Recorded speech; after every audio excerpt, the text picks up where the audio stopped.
Great. Well, thanks everyone for coming. Um, for those who don't normally come to our services, we normally start with some singing, but we decided this time we'd just go straight into the lesson and go from there. We also do a question and answer after the teaching, which means that anybody's free to make comments, ask questions, talk about the subject, or anything else that's on your mind. What we'll do is we'll turn off the recording when we get to the question and answer. So at the end of the teaching, we'll turn off the recording. That way everyone just feel free to speak. You don't have to worry about whether it's going to go over the internet or anything like that. Okay? What we also do in the teaching is I handed it out to you, all the lesson itself. And excuse me. And so we're going to go through the lesson, but as we go, you'll see that there's blanks for you to fill in. And the reason for that is to help you to emphasize the important points. So hopefully help you to remember it. But it's also a way for you to now have something to keep that you can refer back to. So that's why we do that. We hand out the lesson. So today's lesson is on marriage according to the Bible. The Bible has much to say about marriage. Hebrews 13:4 summarizes what the Bible teaches about marriage.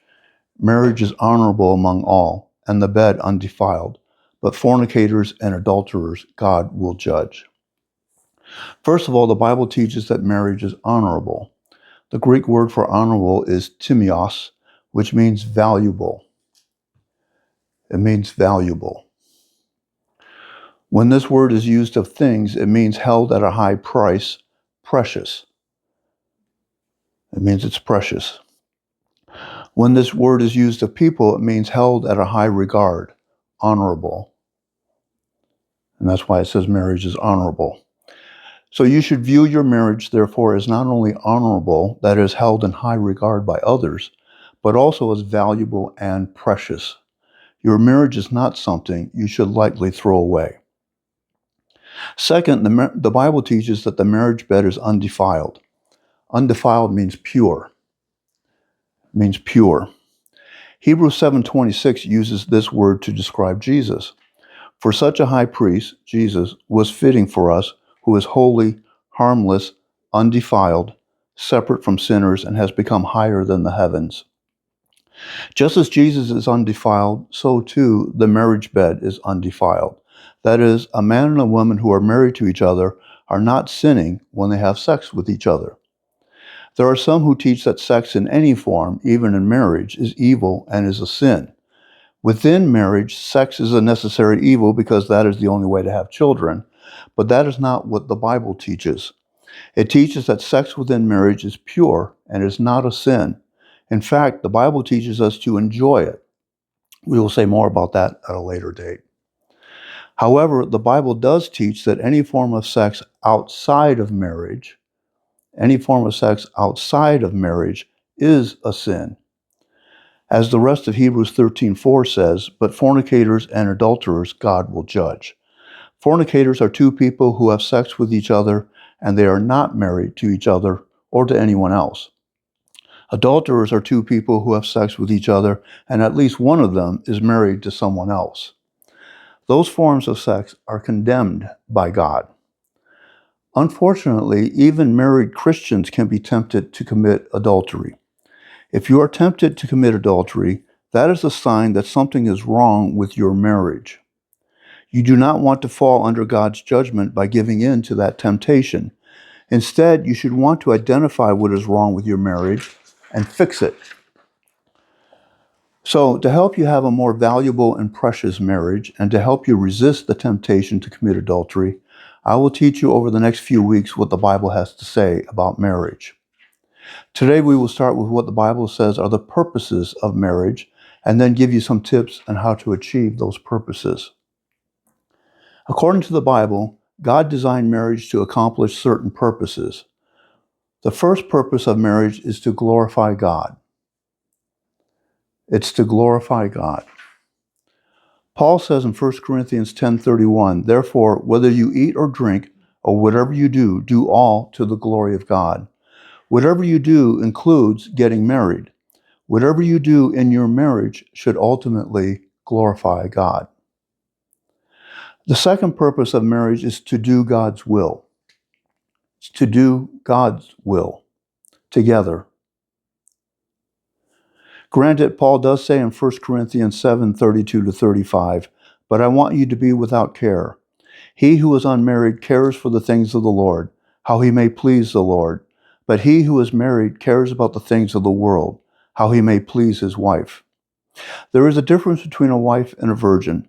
The unmarried woman cares about the things of the Lord, that she may be holy both in body and in spirit. But she who is married cares about the things of the world, how she may please her husband.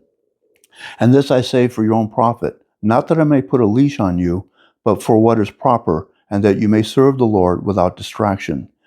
Married people are distracted. They are torn between serving the Lord and caring for their spouse. Those who are unmarried can devote themselves fully to serving the Lord. But it is also true that married couples can do God's will by working together.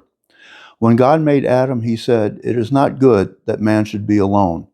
Genesis 2:18. This does not mean that every man should get married. As we just saw, Paul said it is better if a man does not marry. Paul himself was unmarried. What it does mean is that a man cannot do God's will by himself. A man cannot do God's will by himself. He needs a helper. The unmarried man can get help from other Christians. The married man's helper is his wife. In Adam's case, his helper was Eve. Adam needed Eve so that they could do what God had commanded them to do, which was be fruitful and multiply, fill the earth and subdue it. Genesis 1:28. As long as both spouses are Christian and want to serve the Lord, they can help each other do what God has called them to do. Couples have been known to go into music together or to travel overseas together to preach the gospel.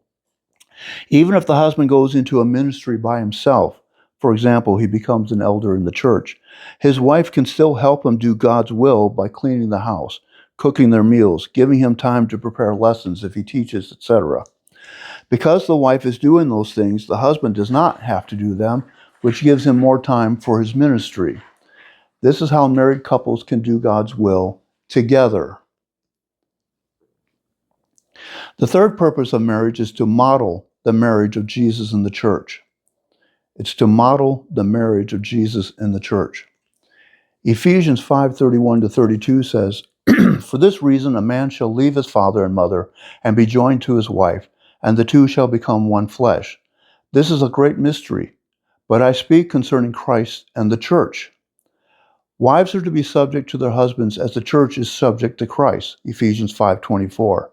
And husbands are to love their wives as Christ loves the church, Ephesians 5:25. When people look at your marriage, they should see a visible model of the marriage between Jesus and the church. This, I believe, is one reason why God hates divorce, Malachi 2:16. Because when the marriage of a Christian couple ends in divorce, it implies that the marriage between Jesus and the church can also end. The divorce of a Christian couple sends the wrong message to the world. The fourth purpose of marriage is to change each other.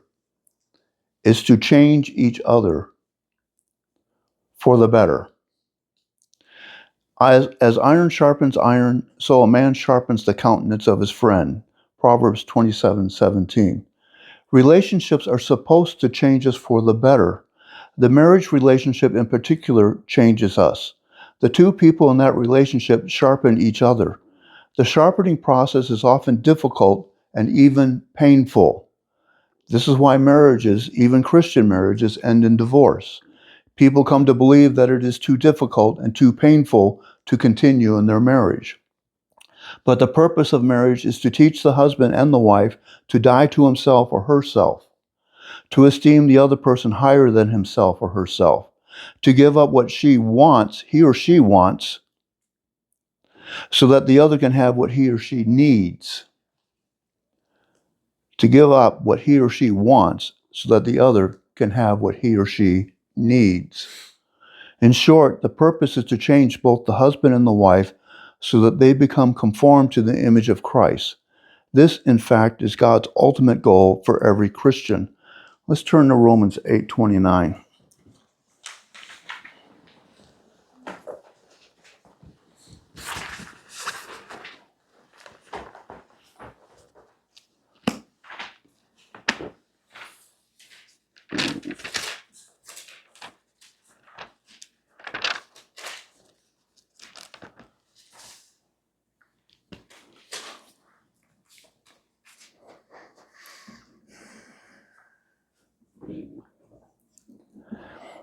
For whom he foreknew, he also predestined to be conformed to the image of his Son, that he might be the firstborn among many brethren.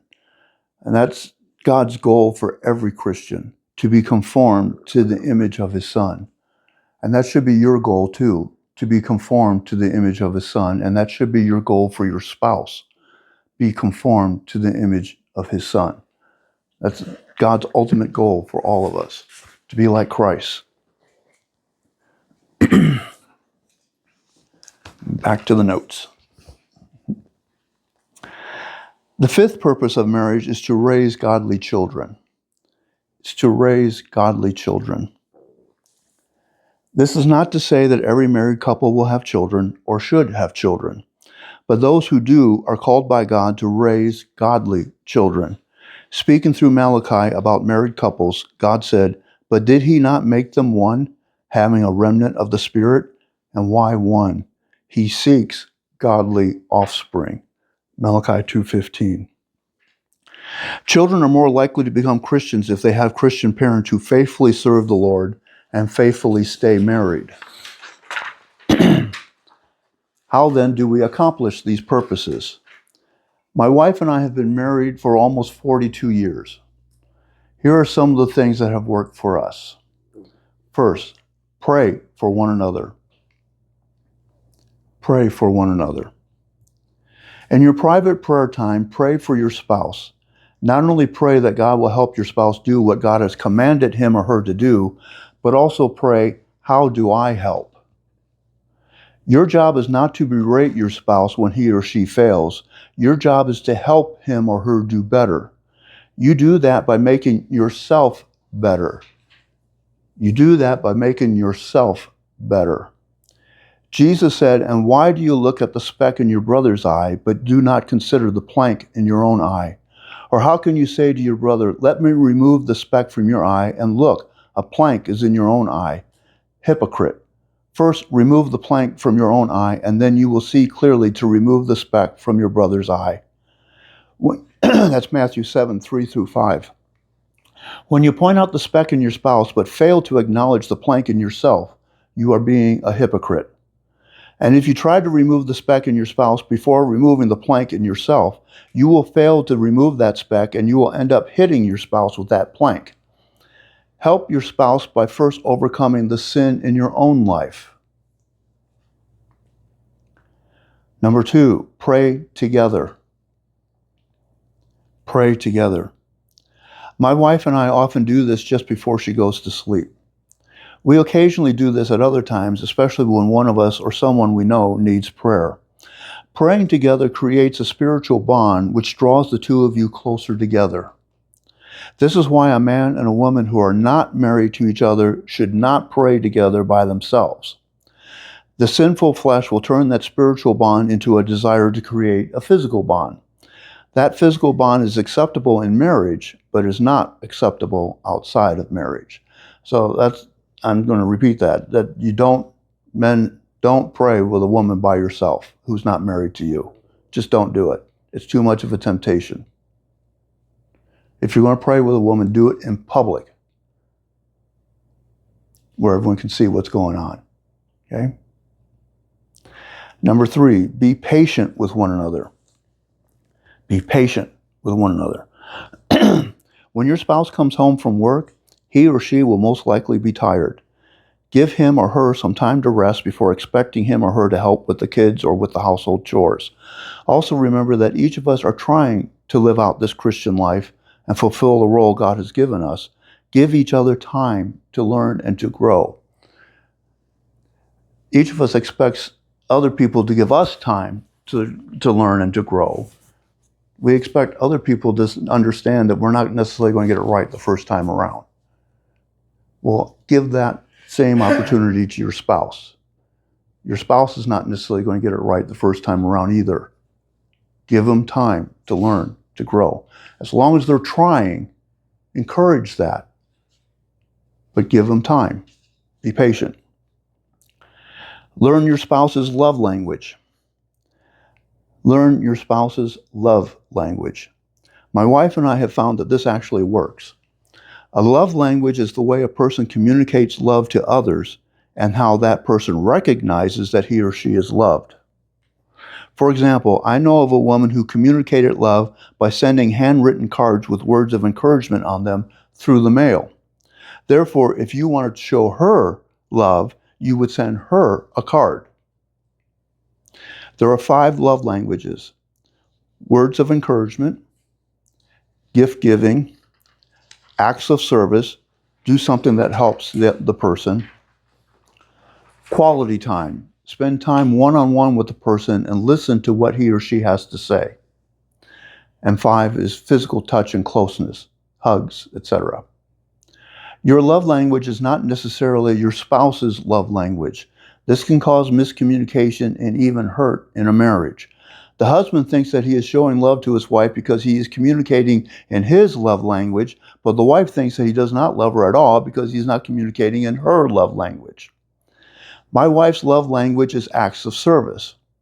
But to be on the safe side, I communicate in all 5 languages. I tell her every day that she is beautiful. I buy her flowers on a regular basis. I help with the household chores. When she comes home from work, I ask her how her day went. And of course, I give her hugs and kisses. Find out what works for you and your spouse. Number 5, practice couch time. Practice couch time. When your spouse comes home from work, give him or her some time to rest. Let the children greet him or her, then practice couch time. Have the kids go to another room, then spend 15 minutes asking each other how his or her day went. Then listen. If the wife had a particularly busy day with the kids, this is her time to vent. If the husband had a particularly difficult day at work, this is his time to vent. This is one way you can discover how to pray for each other and discover what problems need fixing. If the two of you had a good day, you can thank the Lord and encourage one another. Doing this lets your spouse know that he or she is important to you. Doing this also lets your children know that your spouse is important to you, important enough that you spend time with him or her before you spend time with the children. Of course, with very young children, you may not be able to have couch time until they are in bed. But as they get older, do this during the day or in the evening. Number 6, say, I love you. Say, I love you to your spouse every time you part and before you go to sleep. You never know when the two of you will see each other again, and if something does happen to you, at least the last words your spouse heard from you was, I love you. But don't say it as a ritual. When you say it, mean it. My wife and I got this advice from a divorcee just before we married. She told us that she wished she had done this with her husband while they were married, because if she had, they might still be married. Number 7, be thankful. Be thankful. I used to get bitter toward Christians when they did not love me. I would even test people to see if they would love me. Most of the time they failed the test. But when they did love me, I was still bitter because I would think they are only doing what they are supposed to do. It took me a while before I finally realized that I was being immature. Instead of testing the people to see if they love me, I should have been testing myself to see if I love them. In your marriage, the question you should be asking yourself is not, does my spouse love me, but do I love my spouse? It also took me a while to see that since all of us are sinners, not loving me is normal human behavior. So when someone does love me, it is because God put it on his or her heart to love me. Therefore, I should be thankful that at least someone loves me. This is why I am so thankful for my wife.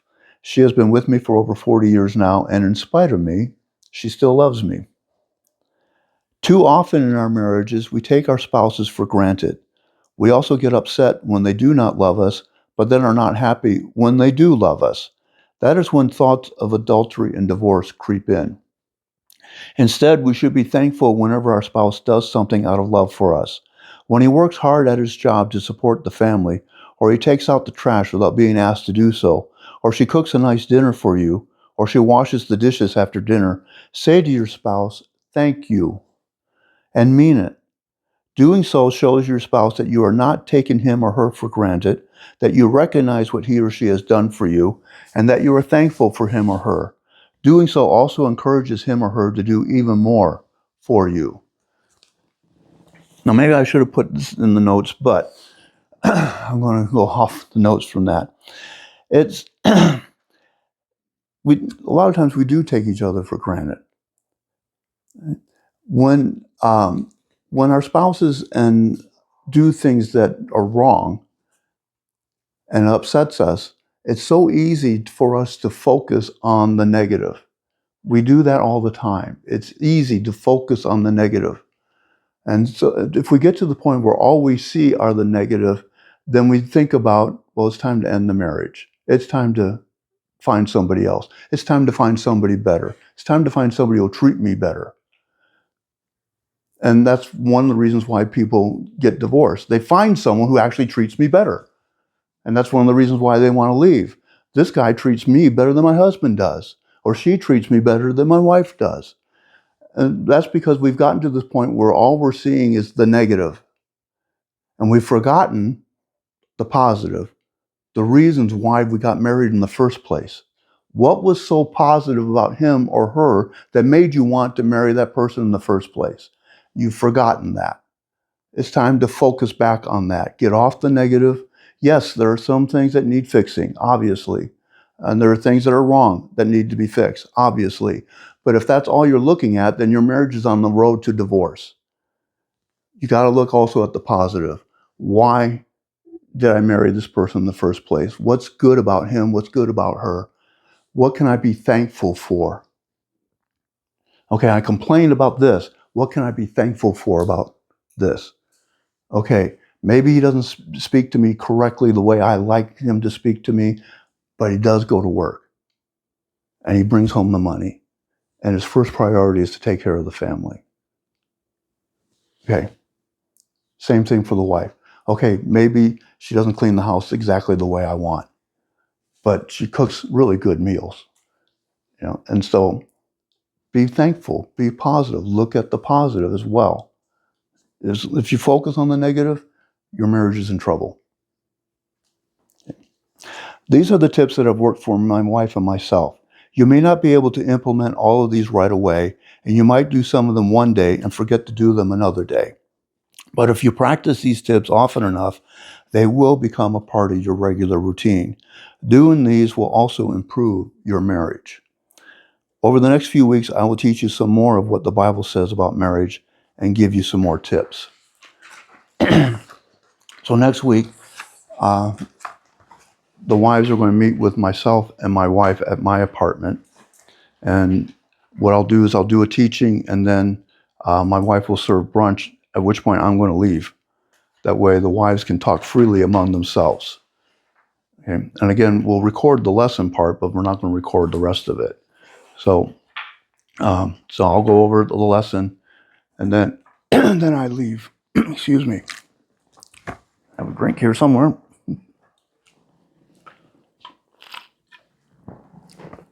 Then the week after that, I'd like the husbands to meet with me at my apartment. And the wives will be at Billy and Chamai's house watching the kids. So next week, the men are watching the kids at Billy and Chamai's house. But the third week, I would like to meet with the men and go over what does the Bible say about husbands and what their role is. And we'll do the same thing. We'll record the teaching, and then we'll turn off the recording so you guys can talk freely. And then I really think we need a fourth week. I know we were only talking about 3 weeks, but I think we really need a fourth week. And the fourth week would be we again meet as couples, and Bill and Marge have offered their house, but we have to verify that they actually can have their house available. We'll let you know. But I'd like to meet the fourth week with the couples again. And that week, my plan is to talk about communication in a marriage and also sexual relations within a marriage. Okay. And then we'll see where we go from there. But that's the plan for now. Okay, let's turn off the recording.